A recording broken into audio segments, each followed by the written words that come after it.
Good evening सगळ्यांना. बघा, CTET आता जून महिन्यामध्ये परत ही पेपर होणार आणि सगळ्यात महत्त्वाचं काय असतं, ज्यांचं DED असतं, बरोबर आहे का नाही. आता इथे माझा कॉन्टॅक्ट वगैरे तुम्हाला सगळं आहे. ज्यांचं DED आहे, बरोबर आहे का नाही, DED आहे, किंवा ज्यांचं BA DED आहे, BA DED किंवा BA BED. आता बघा, BED फक्त BED असून पण उपयोग नाही. कारण काय होतं, तुम्ही MA BED असाल किंवा MSc BED असाल तरच तुम्ही 9-10 साठी अप्लाय करू शकतात. नाहीतर तुम्ही फक्त BA DED जर असाल किंवा BSc DED असाल तर तुम्ही 9-10 साठी अप्लाय करू शकत नाही. म्हणजे मग तुम्हाला CTET पास होणं काय असतं, आवश्यक असतं. आणि जर तुम्ही CTET पास नसेल तर तुम्ही अभियोग्यता पण देऊ नका. कारण अभियोग्यता जर दिली तर तुम्हाला 200 पैकी 200 जरी मार्क राहिले तर तुमचा विचार होणार नाही. त्याच्यामुळे अभियोग्यता कोण देऊ शकतो, ते MSc BED आहेत किंवा MA BED आहेत, तेच लोक अभियोग्यता देऊ शकतात, अपात्र राहिले तरी. म्हणजे कारण त्यांना तो नियम अजून लागू नाहीये. आणि जे DED वाले असतात किंवा BED वाले असतात त्यांनी पेपर 1 पेपर 2 पास आवश्यक असतं, तेव्हा तुम्ही अभियोग्यता देऊ शकतात आणि त्याचा विचार केला जातो. आता इथे माझा कॉन्टॅक्ट नंबर वगैरे सगळं दिलेले, नोट्स वगैरे. कारण ज्याचं DED आहे किंवा BA BED आहे, BSc BED आहे, त्यांना किती प्रयत्न केला तर पास झाल्याशिवाय पर्याय नाही. त्याच्यामुळे त्यांनी आतापासूनच सुरुवात करा. कारण जूनमध्ये तुम्हाला काय करतात, तुम्ही लक्ष देत नाही, परत तेच होतं. आता बघा, 14 डिसेंबरचे जे आलेले प्रश्न आहेत ते आपण बघूया. आता 14 डिसेंबरचा पहिला प्रश्न, गति संवेदी विद्यार्थियों के माध्यम से सीखना पसंद करते. गति संवेदी म्हणजे काय? गति संवेदी विद्यार्थी म्हणजे बघा, आपल्या वर्गामध्ये पण असे काही मुलं असतात का त्यांना एका ठिकाणी बसवलं जात नाही. म्हणजे मी हे तुम्हाला टॉपिक सांगितलं होतं, एका ठिकाणी बसल्या जात नाही. मग ते काय करतात, एखादं खोड्या करणे किंवा ते मग एका ठिकाणी बसलं, एका बेंचवर त्यांना जर बसवलं ना, ते बसत नाही, मग ते काय करतात, उठून बसतील. तर मग या विद्यार्थ्यांना काय, कशा प्रकारे पसंत करतात, हे विद्यार्थी कशा प्रकारे शिकणं पसंत करतात, तर या विद्यार्थ्यांचं काय करतात, त्यांना करकेवर चलने फिरणे. म्हणजे त्यांना काम कसं पाहिजे का ज्याच्यामध्ये त्यांना स्वतःहून काहीतरी करायला भेटेल. एखादा, आता तुम्ही त्यांना सांगितलं जा रे वाळूचे खडे उचला, म्हणजे काय, करके शिकणे, बरोबर आहे का नाही. म्हणजे काय असतं, यांना असे काही फिरून काहीतरी काम, मग त्यांना सांगितलं वैरे ते झाडांना पाणी टाक, मग ते वर्गात न करता ते झाडांना पाणी बादली बरोबर आणि ते टाकतील. म्हणजे या विद्यार्थ्यांना काय, गती संवेदी, म्हणजे त्यांना एका ठिकाणी एखादं कार्य दिलं तर ते करत नाही. त्यांना असं स्वतःहून करकेवर चलने फिरणे असे जर कामं दिलं तर ते गती संवेदी विद्यार्थी पसंत करतात. त्यांना ना शून्य, आता शून्य म्हटलं तर ते पण येणार नाही. देखणे म्हणणार ते पण, छुने जर म्हटलं तर काय, छुने म्हणजे अंध व्यक्तींसाठी असतं, म्हणजे हे पण येणार नाही. पण जे गती संवेदी जे विद्यार्थी असतात, म्हणजे एका ठिकाणी ते बसू शकत नाही, तर या विद्यार्थ्यांना कामं कशी आवडतात, त्यांना एका ठिकाणावर बसलेलं काम चालत नाही. त्यांना इथून उठ तिकडे काम कर, म्हणजे यांना काय, करण्यावर चलने फिरणे. बघा, स्पष्टीकरण जास्त बघा, स्पष्टीकरण बघत नाही तुम्ही. प्रश्न ब्रॉड यायला लागले आणि ब्रॉड क्वेश्चन यायला लागल्यामुळे काय करतात, तुम्ही फसतात. आणि स्पष्टीकरण जे बघत नाही ते परत राहून जातं. पूर्ण स्पष्टीकरण बघा, कारण प्रत्येक प्रश्नावर एक टॉपिक मी सांगणार आहे. प्रत्येक प्रश्नावर टॉपिक सांगणार आहे. कारण गती संवेदी विद्यार्थी हा लगेच तुमचा टॉपिक झाला ना. कारण या विद्यार्थ्यांना काय, काम जर द्यायचे असेल तर चलने फिरणे, म्हणजे अशा काही कार्य द्यायचं त्याच्यामध्ये ते स्वतःहून काही हाताळतील आणि किंवा ते चलने फिरणे म्हणजे कार्य त्यांच्या चालण्यामधून होत असेल. आणि त्याच्यामुळे टॉपिक मी प्रश्न पण देणार आणि त्याच्याबरोबर टॉपिक पण तुम्हाला समजतो. आता प्रश्न 2 आहे, लेव वायगोस्की. आता बघा, मी तुम्हाला सांगितलं होतं लेव वायगोस्की येतो म्हणजे येणारच. आता लेव वायगोस्कीवर आधारित प्रश्न, वायगोस्की के सीखने और विकास के सिद्धांत के अनुसार निम्नलिखित में से कौन सा आलंबन का उदाहरण आहे. बघा, म्हणजे कोणसा आलंबन का उदाहरण है. म्हणजे आता लेव वायगोस्की मी तुम्हाला सांगितलं होतं का आलंबनचं उदाहरण, आलंबन काय आहे हे पण मी तुम्हाला सांगितलं होतं. मग आलंबनचं नेमकं उदाहरण काय हे तुम्हाला इथे सांगायचं आहे. हे ऑप्शन काय म्हटलेले बघा, एक छात्रों को एक कौशल्यों का प्रदर्शन करना और फिर उन्हें अपने दम पर इसमें महारत हासिल करना. बघा, काही म्हणजे स्पेल टायपिंग केले त्याच्यामुळे हासिल करना, काय याचं, हासिल करना, हासिल करना. बघा, म्हणजे महारत हासिल करना. दुसरा ऑप्शन काय म्हटलेले, किसी कार्य को छोटे छोटे चरण में तोड़ना. बघा, किसी कार्य को छोटे छोटे चरणों में तोड़णे और आवश्यकता के अनुसार सहायता प्रदान करणं. बघा आता हे जर तुम्ही जर विचार केला ना, हे बी ऑप्शन काय म्हणतंय का लेव वायगोस्कीने जसं सांगितलं त्याच्यानुसारच हे वाक्य आहे. किसी कार्य को छोटे छोटे चरणों में तोडणं म्हणजे काय असेल, एखादं मोठं काम असेल त्याच्या छोट्या छोट्या भागात विभागणी करायची आणि त्यांना काय करायची आवश्यकतेनुसार. बघा इथे काय म्हटलंय, आवश्यकतेनुसार सहायता प्रदान करणं म्हणजे याला काय म्हणतात, आलंबन म्हणतात, पाड म्हणतात, ढाचा म्हणतात, कॅप फोल्डिंग म्हणतात. बरोबर आहे की नाही? म्हणजे पॉझिटिव्ह मिळालं. अभिप्रेरणा के रूप में एक छात्र को उनके काम के लिए श्रेणी प्रदान करणं. आता काय असं काय म्हणतोय का लेवाई गोष्टी का श्रेणी प्रदान करणार? श्रेणी म्हणजे त्यांना काही क्रमवार म्हणजे तू चांगलं केलं त्याचा असं कधी म्हटलं नाही. डी ऑप्शन काय म्हटलंय, एक छात्र को पढ़ने का कार्य देना और बघा इथे स्वतंत्र रूप से सवालों के जवाब देने के लिए कहना. स्वतंत्र रूप से जवाब असं पण काय होत नाही. पण मग आलंबनचं सगळ्यात महत्वाचं उदाहरण काय आहे की किसी कार्य को, बघा बी ऑप्शन काय म्हटलंय, किसी कार्य को छोटे चरणों में तोडणं, आवश्यकता के अनुसार सहायता प्रदान करना. बघा हा 14 डिसेंबरचा आलेला प्रश्न आहे ते सगळे. आता त्याच्यानंतर म्हटलंय रचनावादी दृष्टिकोन से. आता रचनावादी दृष्टिकोन म्हणजे काय हे मी तुम्हाला सांगितलं होतं. रचनावादी दृष्टिकोन काय असतो आणि रचनावादी विद्यार्थी काय असतो. ये काय म्हटलंय, सीखना बस हमारे दिमाग में स्कोरिस प्लेट पर संगो को लिखना. म्हणजे शिकणं रचनावादी दृष्टिकोन झालं का, म्हणजे शिकणं म्हणजे फक्त आपल्या डोक्यामध्ये काहीतरी भरायचं, याला तुम्ही रचनावादी दृष्टिकोन म्हणणार का? तर अजिबात नाही. व्यक्ति पर्यावरण घटनाओं से निष्क्रिय रूप से प्रभावित होते. आता व्यक्ति पर्यावरणीय घटनांचे निष्क्रिय रूप से कसं काय प्रभावित होईल? सक्रिय रूप से प्रभावित होतो ना. म्हणजे काय झालं, निष्क्रिय आलं त्याच्यामुळे हे कॅन्सल झालं. त्याच्यानंतर काय म्हटलेलं आहे, काय म्हटलंय, व्यक्तियों को नए व्यवहार सीखने के लिए अनुकूल किया जाता. आता रचनावादी दृष्टिकोन म्हणजे व्यक्ती को नए व्यवहार को सीखने के लिए अनुकूल किया म्हणजे रचनावादी हे पण झालं नाही. रचनावादी काय म्हटलंय, सीखना वर्तमान समझ का विस्तार करना. शिकना वर्तमान समझ का विस्तार करना म्हणजे काय, म्हणजे शिकायचं. रचनावादी दृष्टिकोन म्हणजे काय म्हणतो का मानवाने शिकायचं आणि शिकल्यानंतर काय करायचं, त्या समजचा विस्तार करणं आणि परिवर्तन करणं. म्हणजे तुम्ही एखादं कार्य शिकलं, रचनावादी दृष्टिकोन म्हणजे काय होतो, एखादं तुम्ही कार्य शिकले आणि त्या कार्याचा उपयोग तुमचे वर्तमान समज का वर्तमान स्तरावर विस्तार करून आणि त्याच्यामध्ये जर ते कार्यामध्ये आपल्याला परिवर्तन करायचं असेल तर परिवर्तन पण करता आलं पाहिजे, म्हणजे हा रचनावादी दृष्टिकोन होतो. बघा हा प्रश्न एकदम तुम्हाला सीडीपीचे तुम्हाला एक सांगतो का, प्रत्येक पेपर 1 असो पेपर 2 असो, 18 प्रश्न तुम्हाला एकदम सोपे दिले असतात. 18 ते 20 प्रश्न एकदम सोपे दिलेले असतात. पण तुम्ही काय करतात, प्रत्येक प्रश्न समजून घेत नाही. ब्रॉड क्वेश्चन होते यावेळा, पण प्रश्न समजून घेतले पाहिजे होते. आता त्याच्यानंतर बघा किती सोपा प्रश्न आलेला आहे. कोणी पण उत्तर दिले याचं ज्याने वाचलं. आता लेखन वैफल्य म्हणजे डिस्ग्राफिया म्हणजे काय, लेखन वैफल्य विशेषता म्हणजे ज्या मुलाला लिहिण्यामध्ये कठीण होतं. आता समजा एखाद्याला राम हा शब्द लिहिता येतच नाही, राम शब्द लिहिता येत नाही किंवा त्याच्या काहीतरी अशा चुका होत आहे, म्हणजे लिखण्यामध्ये कठीण होत आहे. बरोबर आहे का नाही? वरून शब्द लिहायचा आहे, त्याला समजा लिहिता येत नाही, तर क झाला त्याच्याकडून वर म्हणजे अशा काही चुका होत आहे. तर मग हे कशाची विशेषता आहे, ही लिखने में चुनौती आहे. बाकी विचार करायची काही गोष्ट आहे का, कशा आहे, लिखने में चुनौती म्हणजे काय, लेखन वैफल्य की विशेषता काय आहे का, त्या मुलाला कशात अडचणी होत आहे, लिखने में चुनौती. काही विचार करायचा आहे का, कारण वर पण लिखाण कामामध्ये जर अडचण होत तर लिखण्यामध्ये चुनौती असेल ना, का दोहराव में असेल, विलंबित गती कौशल्य में असेल, पढ़ने के प्रभाव में काय असेल, ते लिखणे कार्य में चुनौती. बरोबर आहे का नाही? म्हणजे काही विचार करायची एवढी गरज नव्हती.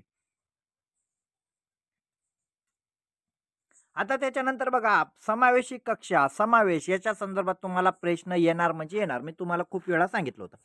आता समावेश को बढ़ावा देने के लिए, आता बघा समावेश को बढ़ावा देने के लिए क्या आवश्यक आहे. समावेश म्हणजे सगळ्यांना आपल्याला काय करायचं, एकत्र करायचं. मग एकत्र करण्यासाठी काय आवश्यक आहे, एकत्र करण्यासाठी काय आवश्यक आहे. आता विद्यार्थ्यांना जर आपल्याला एक समूह बनवायचा, एकत्र करण्यासाठी काय आवश्यक आहे हे सांगायचं. लचीला पाठ्यक्रम, बरोबर आहे का नाही, कारण लचीला पाठ्यक्रम पाहिजे. लचीला पाठ्यक्रम म्हणजे काय, विद्यार्थ्यांना लचीला पाठ्यक्रम म्हणजे योग्य वाटतं. सहयोगात्मक अधिगम म्हणजे काय, म्हणजे विद्यार्थ्यांना एकत्र येऊन कसं शिकता येईल याला सहयोगात्मक अधिगम म्हटलं जातं. आता पृथक्करण और नामीकरण, म्हणजे विद्यार्थ्यांना तुम्ही वेगळं करणार का? आणि त्यांना नामीकरण म्हणजे काय अजून काहींना माहित नसेल. नामीकरण. नामीकरण. आता नामीकरण काय असतं माहितीये का? म्हणजे हा विद्यार्थ्याला हुशार आहे, याला पहिला नंबर याला दुसरा, याला तिसरा असं करणार का तुम्ही? अजिबात नाही. आता गम्य इमारती, गम्य इमारत म्हणजे त्यांचं मन रमलं पाहिजे अशा इमारती.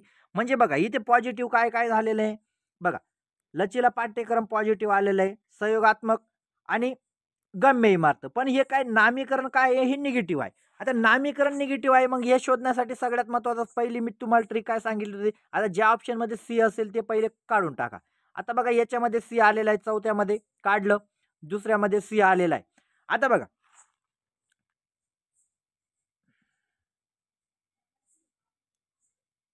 ही माझ्याकडून टायपिंगचे म्हणजे दोघं ऑप्शन. आता प्रश्न हे इथे याच्या जागेवर सी होता, पण माझ्याकडे टायपिंगमध्ये मिस्टेक झाली. आता म्हणजे इथे सी होता, म्हणजे याचं उत्तर काय? सी. हा ए बी डी. बघा म्हणजे हे काय झालं माझ्याकडून इथे सीच्या ऐवजी ए झालेलं आहे. म्हणजे काय झालं? म्हणजे काय हे तीन ऑप्शन तुमचे प्रश्नपत्रिकेत असं झालेलं आहे ना. प्रश्नपत्रिकेत असं आलं आहे. म्हणजे काय तुम्ही तीन ऑप्शन कट केले, चौथं हे जे पहिलं ऑप्शन आहे याचं उत्तर असेल.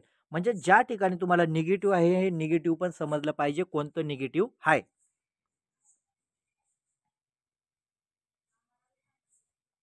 आता त्याच्यानंतर अभिकथन आणि कारकचे प्रश्न यावेळा सोपे विचारले होते. नेहमीपेक्षा खूप सोपे प्रश्न अभिकथन आणि कारकचे प्रश्न यावेळा विचारलेले होते आणि सोपे प्रश्न होते. मागच्या वेळा खूप किचकट होते आणि यावेळा सोपे होते. सोपे का होते? आता पहिलं अभिकथन काय म्हटले?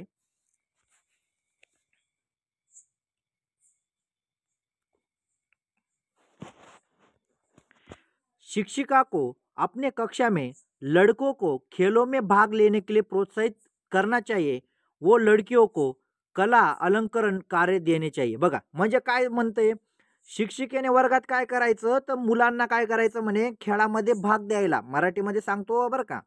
शिक्षिकेने काय करायचं, मराठीमध्ये अर्थ लावा, त्याच्यामुळे तुम्हाला समजतं. मी याच्यामुळेच मी पास का होतो, मी मराठीमध्ये लावून घेतो. शिक्षिकेने काय करायचं, मुलांना खेळामध्ये भाग घ्यायला सांगायचं म्हणे. आणि ज्या मुली असतात, लडकी लडकी म्हणजे काय, मुलगी, बरोबर आहे का नाही. तिला काय सांगायचं, अलंकार म्हणजे काय असेल, चित्रकला वगैरे याच्यामध्ये काय करा, याच्यामध्ये तू भाग घे. म्हणजे मग योग्य करते का ती? योग्य करते का? अजिबात नाही. अजिबात योग्य करते का ती? अजिबात करत नाहीये, बरोबर आहे का नाही. म्हणजे आमच्या आईराणी म्हणते ती एकदम चुकीने वागी राहिनी, बरोबर आहे का नाही. ती चुकीने वागी राहिनी म्हणजे शिक्षिकेने म्हणजे अभिकथन काय झालं तुमचं, चुकीचं झालं. अभिकथन चुकीचं झालं. आता कारण काय म्हटलेलं कारण काय म्हटलं हे बघूया.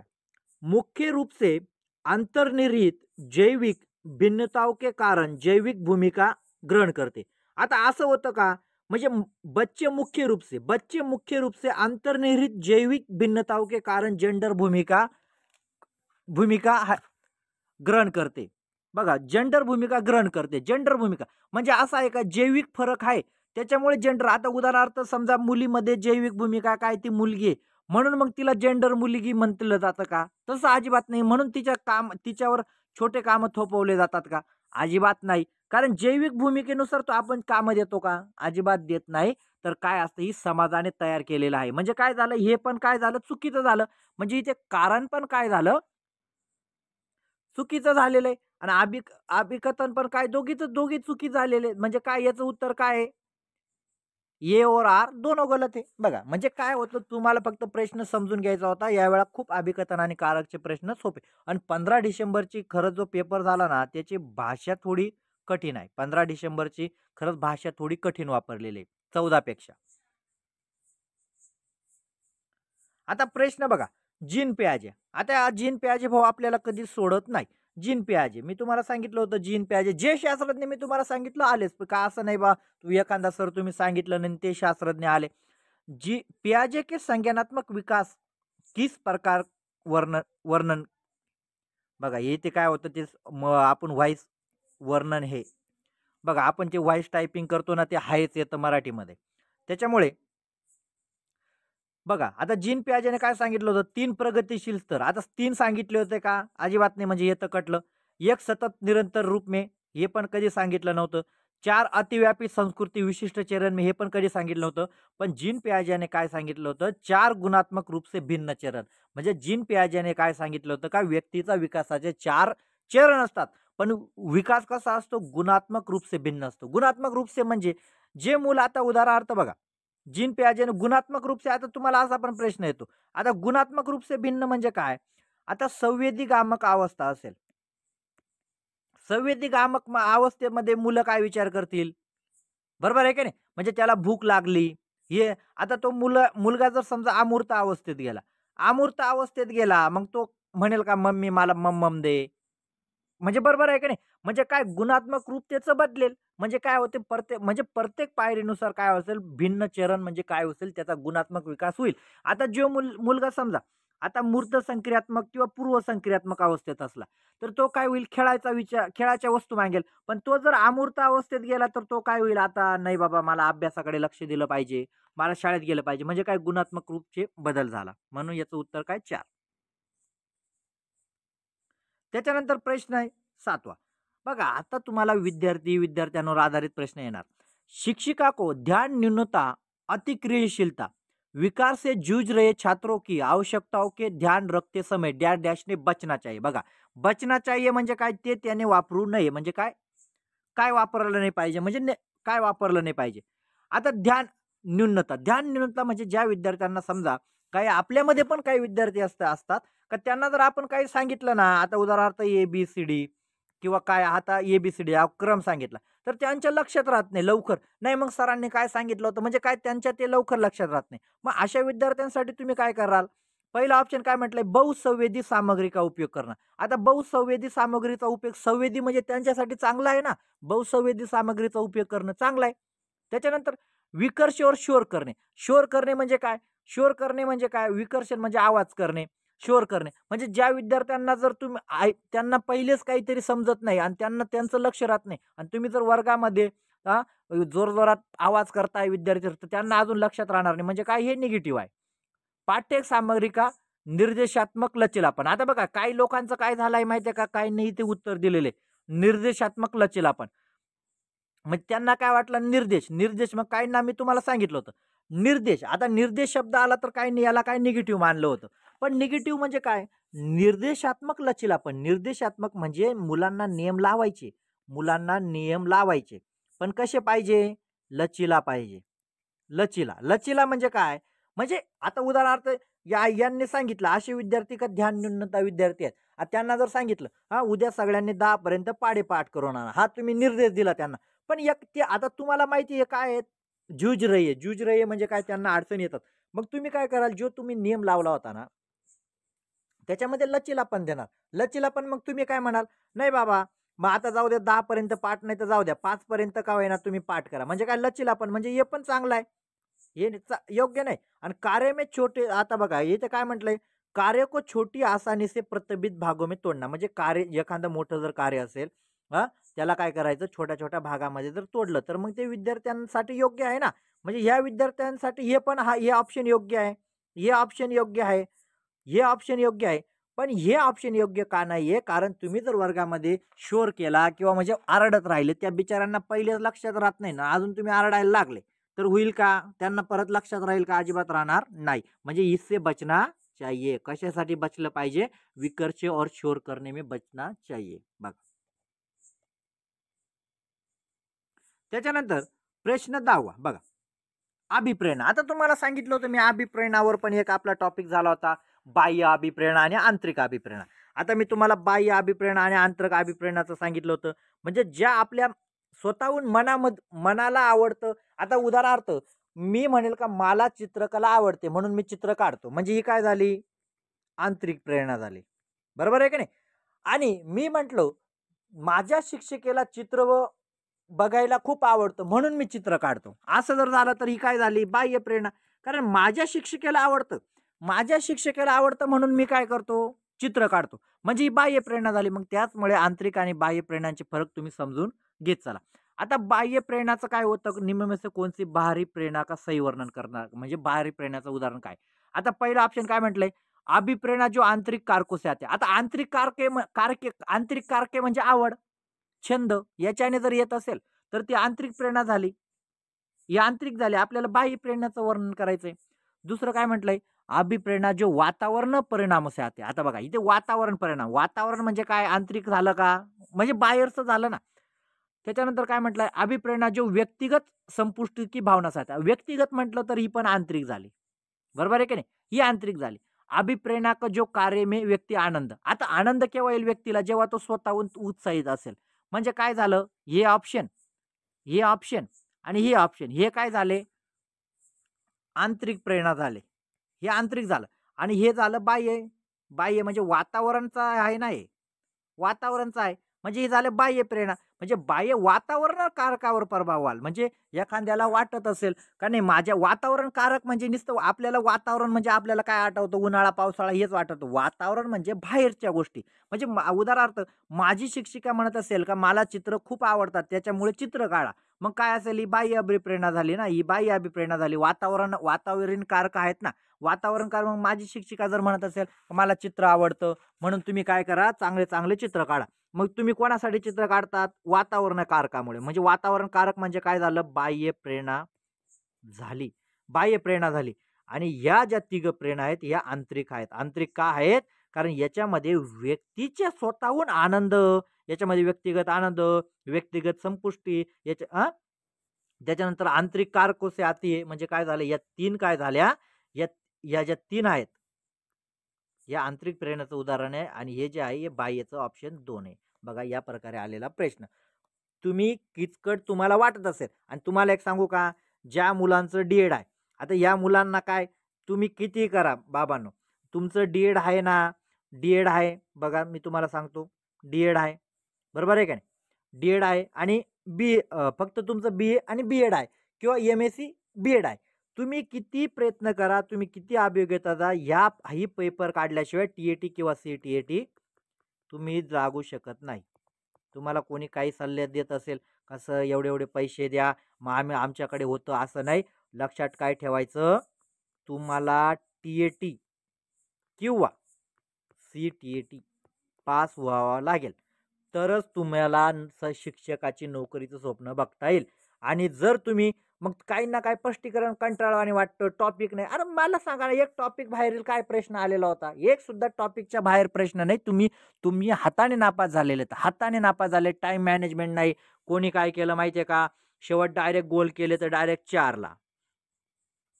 आता एक आपल्या प्रतीक्षा देशमुख मॅडम आहेत. डायरेक्ट 4. एक सरस्वती मॅडम आहेत. त्यांनी डायरेक्ट 4. काहींनी 3. काहींनी 2.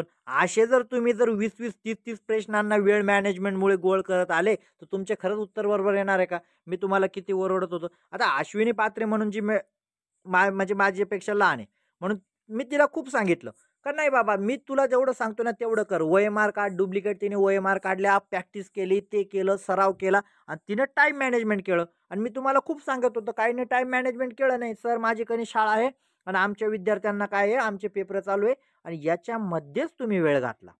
याच्यामध्येच वेळ घातला. तुम्ही त्यांचा विचार केला पण तुमचा विचार होईल का आता? तुमचा विचार होईल का? तुम्ही त्यांचा विचार त्याच्यामुळे आपण पण स्वतःचा विचार केला पाहिजे. आपलं भविष्य जर अंधारात जाणार आहे तर आपला स्वतःचा विचार पण तुम्ही आधी करायला पाहिजे होता. पण जाऊ द्या आता जूनमध्ये वेळ गेली त्याच्यानंतर बोलण्यात काही मजा नाही.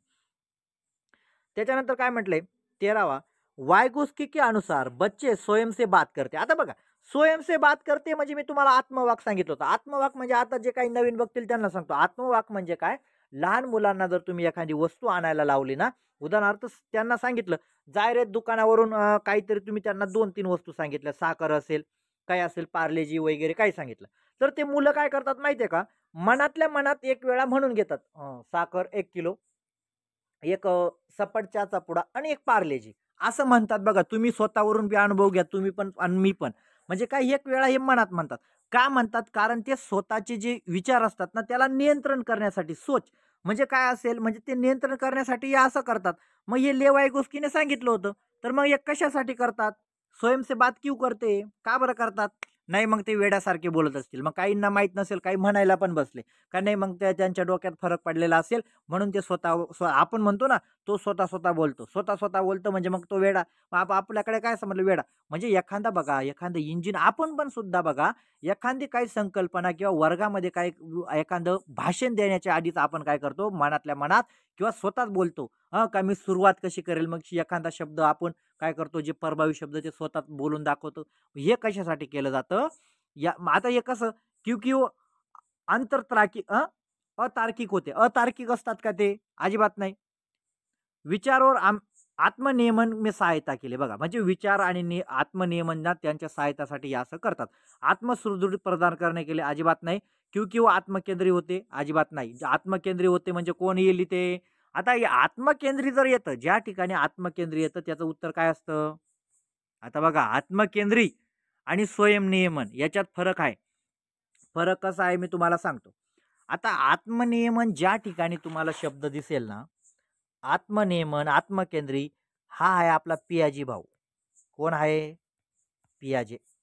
यात का कोणी सांगितलं? पियाजेने सांगितलं. आणि स्वयं से बात करते, स्वयं नियमन, आत्मवाक. बघा याच्यामध्ये काय फरक आहे, म्हणजे काय हे लेव गोष्टीने सांगितलं. बरोबर आहे की नाही? हे लक्षात ठेवायचं. त्याच्यामुळे तुम्हाला या प्रत्येक टॉपिक तुम्हाला समजला पाहिजे. या प्रकारे तुम्ही प्रत्येक टॉपिक आतापासून ज्याचं डीएड आहे, तुम्हाला खूप वेळा सांगतो, ज्याचं डीएड आहे आणि ज्याचं फक्त बीएड आहे, ज्याचं फक्त बीएससी बीएड आहे, तुम्ही किती प्रयत्न करा, संस्थेवर काय तुम्ही कुठे प्रयत्न करा, तुम्हाला जॉब मिळणार नाही जर तुम्ही ही परीक्षा पास नसली तर. त्याच्यामुळे तुम्हाला आत्तापासून तयारी करा. नाहीतर मग सर, आणि तुम्हाला एक सांगतो, फेब्रुवारी 15 नंतर तुम्हाला CTETची नोटिफिकेशन मिळून जाईल. 15 फेब्रुवारी नंतर. म्हणजे काय, तू मग नोटिफिकेशन पडली का मग तुम्ही काय म्हणतात, नाही बाबा मग अजून जून खूप दूर आहे, मग बघू, असं नका करू, आतापासूनच तयारी करा. मी या बघा, आता मी काही वेगळ्या धर्तीवरचा प्राणी नाही, मी काही एलियन नाही. मी कसं तुम्हाला सांगून गेलो होतो, काय होऊ द्या मी पास होऊन येईल. काय सांगितलं होतं? काही होऊ द्या, तिकडे काय होऊ द्या, मी पण दिला ना पेपर तुमच्या बरोबर. काही होऊ द्या मी पास होऊन देईल, सांगून आलो होतो का नाही मी? मग काय मी वेगळा प्राणी आहे का वेगळ्या देशातला? अजिबात नाही. मग मीच जसं सांगून आलं तसं मला तुम्ही पण तेवढा आत्मविश्वास, कारण प्रत्येक टॉपिक मी तुम्हाला दिलेला होता. काही मला वेगळं शिक्षण आहे, मी वेगळे पुस्तक वाचले असं नाही. जे मी तुम्हाला सांगितलं तेच पेपराला आलेलं होतं. बघा, माझा सल्ला पडत असेल तर जॉईंट व्हा. आणि ज्यांना गरज आहे, ज्यांचं डीएड बीएड आहे, अभियोग्यता मागे जाऊ नका. टेट, बरोबर आहे का नाही? टेट मागे ज्यांचं डीएड आहे, ज्यांचं फक्त बीएड आहे, त्यांनी अभियोग्यताची तयारी अजिबात करू नका. काहीच उपयोग होणार नाही तुमचा, कवडी मात्र उपयोग होणार नाही. त्याच्यामुळे हीच तयारी करा, पास व्हा, तरच तुम्हाला जॉब आहे.